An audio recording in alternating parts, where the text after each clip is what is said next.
আটাইলৈ নমস্কাৰ আশা কৰো আপোনালোক সকলোৱে ভালে আছে বহুতে মেছেজ আৰু ফোন কৰি বিভিন্ন কথা বতৰা খুদি আছে মেৰিট লিষ্ট সন্দৰ্ভত বা বিভিন্ন কাট অফ সন্দৰ্ভত সকলোকে পাৰ্সোনালি ৰিপ্লাই দিব পৰা নাই ভাবিলো এটা ভিডিও কৰি আপোনালোকৰ প্ৰশ্নসমূহৰ উত্তৰসমূহ মই এনেদৰে দি দিও যোৱাকালি এটা ভিডিও আপলোড কৰিছিল আপোনালোকে নিশ্চয় ভিডিওটো চাইছে যদি নাই চোৱা তেনেহলে আই বটমত ভিডিওটো লিংকটো দিয়া আছে আপোনালোকে গৈ ভিডিওটো ভিজিট কৰিব তাত বহু কেটা গুৰুত্বপূৰ্ণ তথ্য আপোনালোকে পাব ডিডব্লিউৰ নিযুক্তি ক্ষেত্ৰতে হওক মুখ্যমন্ত্ৰীয়ে কি কৈছে জিটিপি জিটি টিচাৰৰ ৰিজাল্টৰ ক্ষেত্ৰতে হওক এডিআৰই ৰিজাল্ট পুলিশ ডিফেন্সৰ বিভিন্ন ৰিজাল্ট যিমান কেটা ইতিমধ্যে পৰীক্ষা আমাৰ হৈ গৈছে প্ৰত্যেকটো পৰীক্ষা সন্দৰ্ভত খুব ধুনিয়াকৈ পুংখানুপুংখভাৱে আমাৰ মুখ্যমন্ত্ৰী ডাঙৰীয়াই স্পষ্টভাৱে জনাইছে আজি ক'ব বিচাৰিছো 5550টা পদৰ যে মেৰিট লিষ্ট ওলোৱা সন্দৰ্ভত আপোনালোকে যেটুকে ওয়েট কৰি আছে কি খবৰ মেৰিট লিষ্ট কেতিয়া দিব কি কথা কি বতৰা বৰ্তমান কি পৰ্যায়ত আছে হয় আপোনালোকক মই এটা গোপন তথ্য জনাব বিচাৰিছো আজি মই জানি কৰি ডিডব্লিউৰ মই যদিও ডাইৰেক্টলি ভিজিট কৰা নাই আপোনালোকক মই একদম ভিতৰুৱা কথা এটা ক'ব বিচাৰি আছো মই তেনেকুৱা এজন ব্যক্তিক লগ পাইছিলো তেখেতক মই এই সন্দৰ্ভত মানে তেখেতৰ পৰা জানিব বিচাৰিছিলো আৰু তেওঁ মোক জনোৱা অনুসৰি বিশেষকৈ 5550টা পদৰ মেৰিট লিষ্ট বা নিযুক্তিৰ প্ৰক্ৰিয়াটো বৰ্তমান কি অৱস্থাত আছে আপোনালোকক জনাব বিচাৰো যে আপোনালোকৰ 5550টা পদৰ বাবে ইতিমধ্যে যিবোৰ মেৰিট লিষ্টৰ কাম বা ৰিক্ৰুটমেন্টৰ কাম যিখিনি ভেৰিফিকেশনৰ প্ৰসেস গোটেইখিনি কমপ্লিট হৈছে ইয়াৰ পিছৰ প্ৰসেসটো কি হ'ব এই সন্দৰ্ভত তেওঁলোকে ডিডব্লিউৰ ফালৰ পৰা প্ৰসেসটো কমপ্লিট হৈ আছে তেওঁলোকে এটা ইংগিতলৈ ওয়েট কৰি আছে ইংগিতটো হৈছে আমাৰ মুখ্যমন্ত্ৰী বা শিক্ষামন্ত্ৰী নিৰ্দেশতে চলে গতিকে শিক্ষামন্ত্ৰী বা মুখ্যমন্ত্ৰী বিশেষকৈ মুখ্যমন্ত্ৰীৰ পৰা এটা নিৰ্দেশনা ডিডব্লিউলৈ আহিব লাগিব আৰু তাৰ পিছতে এই সন্দৰ্ভত মেৰিট লিষ্ট বা তেনেকুৱা যিখিনি প্ৰসেস আছে সেই প্ৰসেসখিনি ডিডব্লিউয়ে আৰম্ভ কৰিব বুলি জনাইছে এতিয়া তেওঁলোকৰ ফালৰ পৰা গোটেইখিনি প্ৰসেস কমপ্লিট হৈ আছে ইয়াৰ পিছতে মই জনা অনুসৰি মেৰিট লিষ্ট এখন ওলাব আৰু মেৰিট লিষ্টখনৰ পিছতে আপোনালোকক তাক কিছুমান ধৰণী যাৰ যি আছে অভিযোগ গ্ৰিভিয়েন্স দিবলৈ কোৱা হ'ব আৰু তেনেকৈ তেওঁলোকে বিভিন্ন ইয়াৰ পিছৰ ষ্টেপবোৰ ল'ব বুলি জনাইছে এটা এটা গোপন খবৰ আপোনালোকক মই জনাইছো আৰু ইয়াৰ পিছত যদি কবলৈ যাও 4550টা পদৰ মানে যেটো বিজ্ঞাপনটো কেতিয়া ওলাব কি ওলাব এই কথাটো আপোনালোকে জানে আমাৰ ইতিমধ্যে প্ৰকাশ হৈছে এটো এক্সটেন্ড কৰিছে আৰু কেনেকৈ ইয়াৰে মেৰিট লিষ্ট ওলোৱাৰ লগে লগে এইটোৰ লগত লিংক ৰাখি মানে ইয়াৰ 4550টা পদৰ বিজ্ঞাপনটো ওলাব বা আবেদন প্ৰক্ৰিয়াটো মুকলি কৰি দিব এই কথাখিনি আপোনালোকে গম পাইছেই নিশ্চয় কিন্তু ইয়াতে এটা ডাঙৰ কথা আপোনালোকক ক'ব বিচাৰিছো মুখ্যমন্ত্ৰী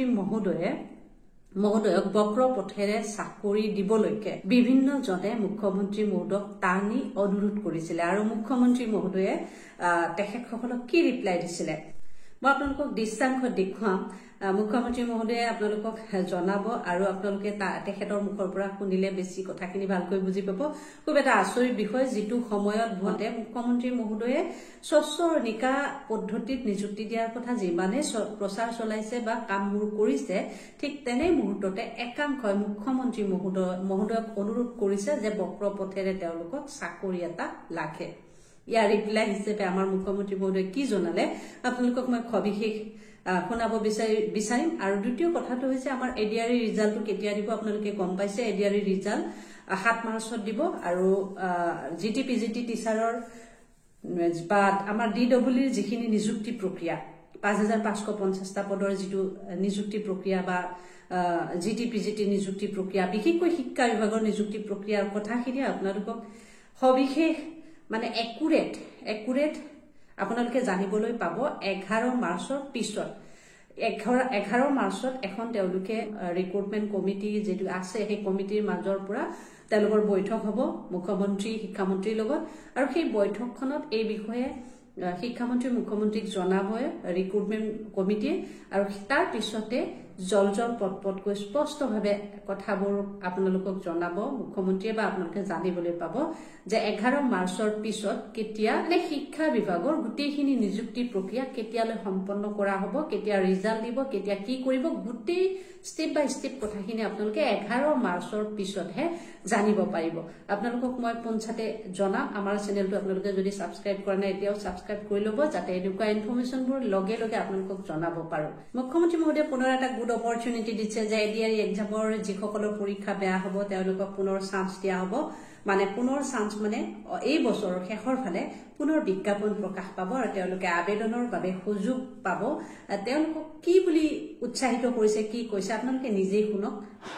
আৰু যিসকলে পাছ নকৰিব আমি পুনৰ এই বছৰৰ শেষৰ ফালে নতুন বিজ্ঞাপন দিয়াৰ বাবে চেষ্টা কৰিম আপোনালোকে আৰু এবাৰ পৰীক্ষাত অৱতীৰ্ণ হ'ব আৰু লগতে অসমত উদ্যোগসমূহ আহিব মুখ্যমন্ত্ৰীৰ আত্মনিৰ্ভৰ অসম অভিযানো আছে আমি নিজকে তৃতীয় আৰু চতুৰ্থ বৰ্গত নহলেও বেলেগ ধৰণে পাছ কৰি বেলেগ ধৰণেও জীৱন সফল কৰাৰ বাবে আমি প্ৰচেষ্টা কৰিম 11 মাৰ্চ তাৰিখে এক্সপাৰ্ট কমিটি বহাৰ পিছত আপোনালোকক মই জনাব পাৰিম যে আমি কেতিয়া পোষ্ট গ্ৰেজুৱেট টিচাৰৰ পৰীক্ষাৰ ফলাফল দিব পাৰিম সেই ধৰণে এলপি এমই পৰীক্ষাৰ ফলাফলৰ বিষয়েও আজি যেনেকে অসম আৰক্ষীৰ বিষয়ে মই একেলগে জনাইছো 11 মাৰ্চৰ পিছত মই শিক্ষা বিভাগৰ গোটেই কেইটা নিযুক্তিৰ সম্পৰ্কত আপোনালোকক এনেকৈ আগতীয়াকৈ জনাবৰ বাবে মই প্ৰচেষ্টা কৰিম আজি আমি নিযুক্তিৰ কথা কৈছো অসমৰ যুৱক যুৱতীৰ ভৱিষ্যতক লৈ কি ধৰণে মই টেট শিক্ষকৰ নিযুক্তিত স্বচ্ছতা আনিবলৈ যত্ন কৰিছিলো আজি কেনেকৈ আমি নিযুক্তিৰ প্ৰক্ৰিয়ালৈ স্বচ্ছতা লৈ আহিছো এডিআৰই ৰিজাল্ট দিয়াৰ পিছত ৰিজাল্ট চিটটো চালে দেখা পাব পক্ষপাতবিহীন আৰু মেধাক সাৰথি কৰি আমি কেনেকৈ প্ৰত্যেকটো পৰীক্ষাৰ ৰিজাল্ট দিবলৈ চেষ্টা কৰিছো যোৱা কেইদিনমান আগত অসম লোকসেৱা আয়োগৰ পৰীক্ষাত কৃতিত্ব সহকাৰে উত্তীৰ্ণ হোৱা যুৱক যুৱতীসকলক নিযুক্তি পত্ৰ দিওঁতেও মই প্ৰত্যক্ষ কৰিছিলো যে কেনেকৈ অসমৰ মধ্যবিত্ত আৰু দৰিদ্ৰ সমাজখনৰ সপোনবিলাক আমাৰ চৰকাৰে মেধাৰ ভিত্তিত নিযুক্তিৰে পূৰ্ণ কৰিবলৈ সক্ষম হৈছে তেনে যাত্ৰা অব্যাহত থাকিব শেষত এডিআৰই পৰীক্ষাৰ ৰিটেনৰ পিছত বহুজনে হোৱাটছআপ যোগে আপোনালোকৰ এডমিট কাৰ্ডসমূহ মোৰ ওচৰলৈ পঠিয়াইছিল সহায় বিচাৰি বহুজনে ব্যক্তিগতভাৱে লগ পায়ো মোক এডমিট কাৰ্ড দিছিলে যে মামা দাদা পাৰিলে সহায় কৰি দিব মই বিনম্ৰতাৰে আপোনালোকৰ ওচৰত ক্ষমা খুজিছো আপোনালোকৰ এই অনুৰোধ মই ৰাখিব নোৱাৰিলো কাৰণ মেধাৰ ভিত্তিত নিযুক্তি আৰু মেধাৰ ভিত্তিত এডিআৰই পৰীক্ষা সম্পন্ন কৰাৰ বাবে আমি প্ৰতিশ্ৰুতিবদ্ধ আশা কৰো আপোনালোকে মোৰ অক্ষমতা